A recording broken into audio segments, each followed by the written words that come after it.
Hello friends, Mandar here. I'm back with another video. Today we are going to talk about the highlights of the interview that happened with Charlie Oppenheim. He is the visa controller and reporting officer for US Department of State. And this interview was conducted from somebody from US Department of State.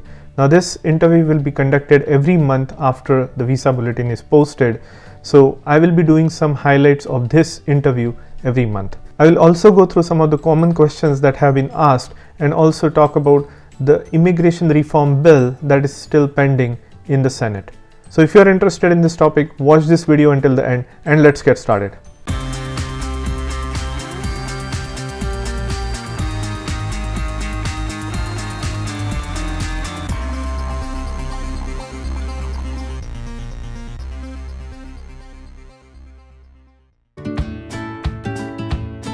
If you are here for the first time, welcome. My name is Mandar and I make immigration related videos for US and Canada.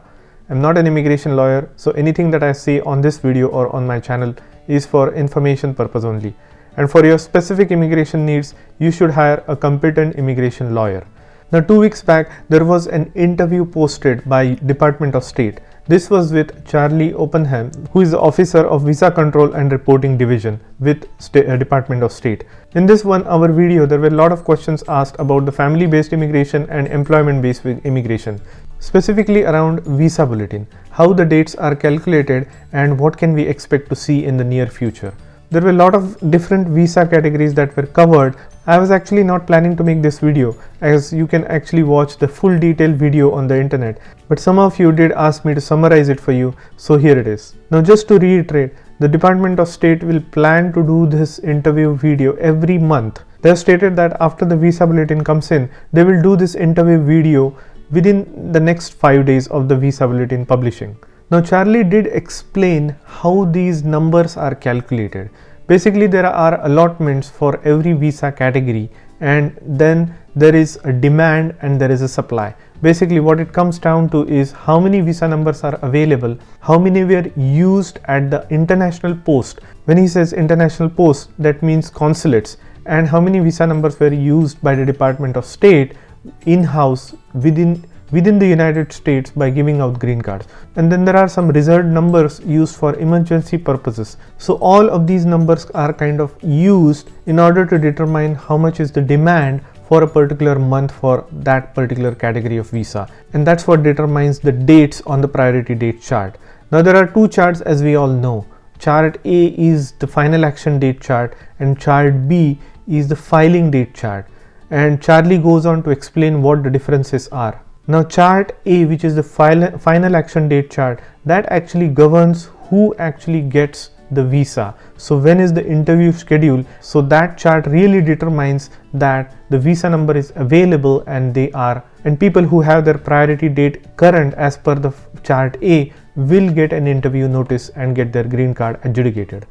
Whereas chart B is a notification to people to get ready with their documentation and apply for adjustment of status, so that once their visa number is available for their category of visa and their priority date is current, they will be called in for an interview. So that's basically the difference. And USCIS decides which chart is to be used for a particular month in the visa bulletin.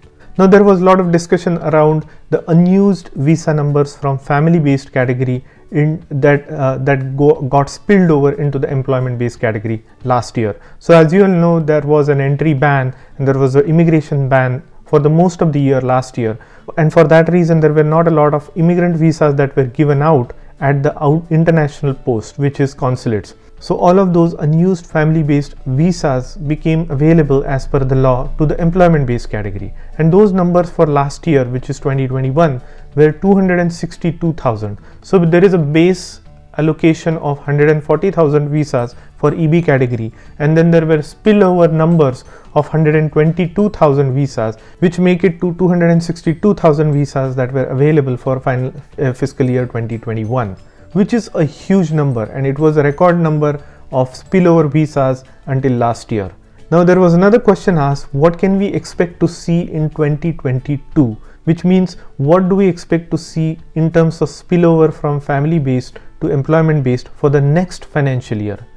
And Charlie says that he expects to see 275,000 total number of visas available for EB category in the next fiscal year, which is incredible and which is highest number so far. It even beats the last year's numbers.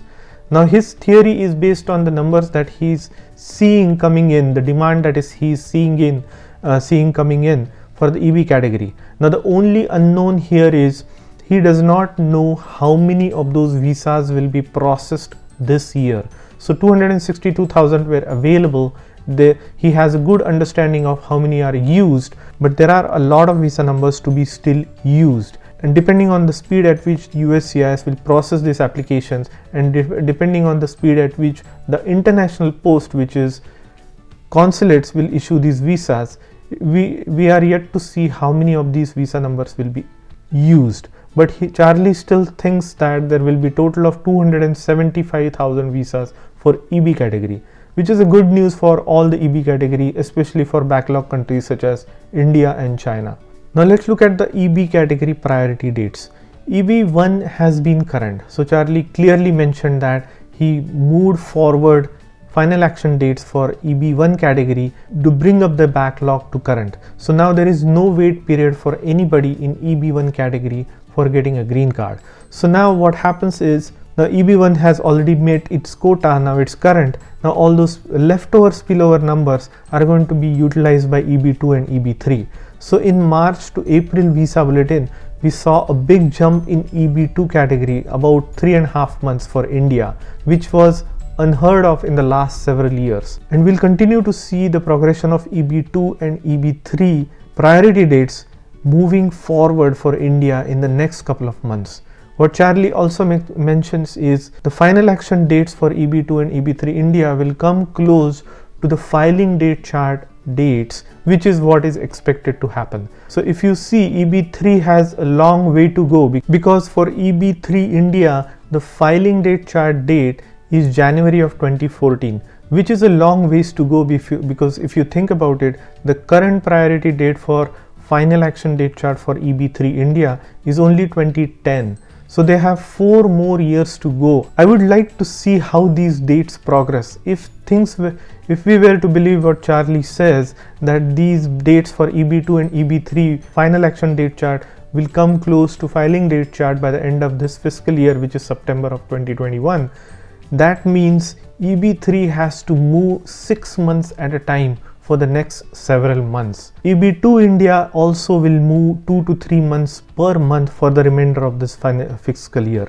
So it's to be seen. EB2 and EB3 India has a very good news for the next several months. So if you have waited for a long time, get your documentation ready. This is the time you want to prepare for your things like birth certificate, marriage certificate, any other financial statements that you need, or tax filing letters or tax filings and other documentation that is mandatory. Check out my video that I made for the final interview, what are the documents that are needed, so you can be prepared when your date becomes current to apply for 485. Now there is a question, because there are so many number of spillover visa numbers available from family based to employment based, has there been any effort by USCIS to speed up their processing to use up these numbers? Now Charlie was very optimistic that USCIS is doing their best to process the applications very fast. In fact, he told in the last several months he has seen that compared to the previous years. So we can assume that USCIS is probably going to use 90 to 95% of these available visas from the spillover numbers during this financial year, which is nice, because that means the processing times are going to be a little bit lesser. Now, although I would say this doesn't really match up with the processing times actually mentioned on the USCIS website. So if you look at the processing times page, and if you select I-485 for several different regions, you will see the processing time is very, very high.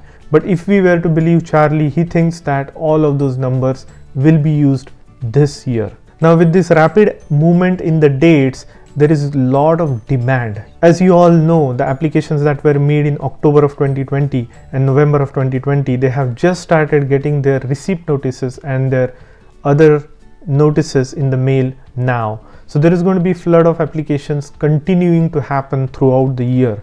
Now it remains to be seen how these applications get processed, how fast they get processed, and if there is too much of a backlog in processing, they might curtail the dates towards the end of the year. Please note what I'm saying. What I'm saying is towards the end of this year, end of this calendar year, there might be a correction coming, and Charlie alluded to that. So he said the dates will move very fast, which means lot of people will get eligible to apply for 485, which will mean that there will be a lot of burden on the USCIS employees to process this application. At some point they will have to slow it down just because of the volume of the number of applicants still being processed, even though the dates are current. So at that time there might be a correction in the sense that the dates can stall, or dates may not move a lot in October, November and December, but that's to be seen. That's just a theory at this point of time. Another question asked was, are interviews being waived for EB category? And a lot of people have come back to me and said, although I have made a video on final interview for EB category, there are no interviews happening. Now I don't have any confirmation about this, that people are getting interview waivers for EB category. Neither there is any official notice in regards to this. So there is nothing officially stated that there will be interviews waived for EB category. So if there are interviews being waived, you just consider yourself lucky, because that's what the visa officer thought and they are waiving the interview. But it's not a policy, it's not a mandate.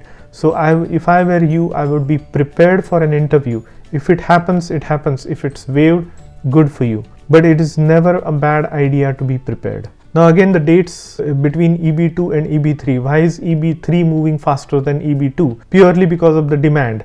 There is less demand for EB3 versus EB2. So there are more applicants in EB2 category versus EB3. Now a lot of people are downgrading their applications from EB2 to EB3. So what that means is there might be a slowdown in EB3 and speed up in EB. But my theory is at some point they are going to even out. In other words, they will move at the similar pace in terms of priority date movements. There were several other questions asked regarding H4 and H4 EAD processing times, but Charlie made it clear that this is not to do with him. It has to do with USCIS processing the cases. Now this was all in a nutshell, or in summary, what I wanted to state in terms of the interview with Charlie Oppenheim. Now remember, this interview is going to happen every month, so watch out for their videos on the Department of State website. Now let's look at two important questions that I have got, and these are the most common questions that I picked from the list of questions that I had. One is, I am on H1B, I have applied for 485, I got my green card EAD. Can I switch to green card EAD by filling out I-9 form with the employee? Yes, you can. You can switch from H1B to EAD and go on EAD just by filling out an I-9 form. Your official status would be I-9 depending on what official document you show to the employer. If you show EAD and they fill out that I-9, you are on EAD. Another question is, can I revert back to H1B? Now this is tricky. It depends on what your H1B expiry is. You might have to get another approval notice. Talk to a lawyer. This is a gray area. My belief is you can switch back to H1B by filling out another I-9, but talk to the lawyer what is the correct process. Another common question is, some people are starting to get their green cards and now they are wondering, can they change an employer immediately, because the green card is based on your future employment, the bona fide job offer that you showed to the visa officer in order to get a green card. Now once you get a green card, there is no policy that states that you have to remain in that job for a certain duration. There is a myth and there is a lot of misinformation on the internet saying that you have to be with that employer for 6 months or so. There is no such rule. You can change your job. Once you get your green card, you can change your job anytime. Now lastly, what is happening with the immigration reform bill from Biden administration? Now last month in March, we saw that there were two particular bills related to giving immigration status or giving pathway to citizenship for a lot of undocumented immigrants or dreamers. So that has been passed in the House. Now it is in the Senate. Now Senate require 60 votes to pass such bill unless the filibuster rule is cancelled, which is a very difficult thing to happen, but you never know because Democrats has a slight majority in the Senate as well. So it remains to be seen if any of these immigration bills do pass through the Senate. I'll keep an eye on that news, and I'll be sure to post a video on the immigration reform bill as it passes through the Senate. Their current focus is on the border crisis at the southern border. There are a lot of questions that the current administration is facing because of the surge in the migrants that are coming from the southern border. So there is a lot of things that are going on in that space. Another thing is there is a big infrastructure bill that is going to be coming in to the Congress to be passed. So Congress is extremely busy. We don't know when these immigration reform bills are going to be brought to the floor in the Senate and when they are going to be voted. So stay tuned to my channel. If you like this video, please hit the like button and consider subscribing to my channel, and I'll see you in the next one.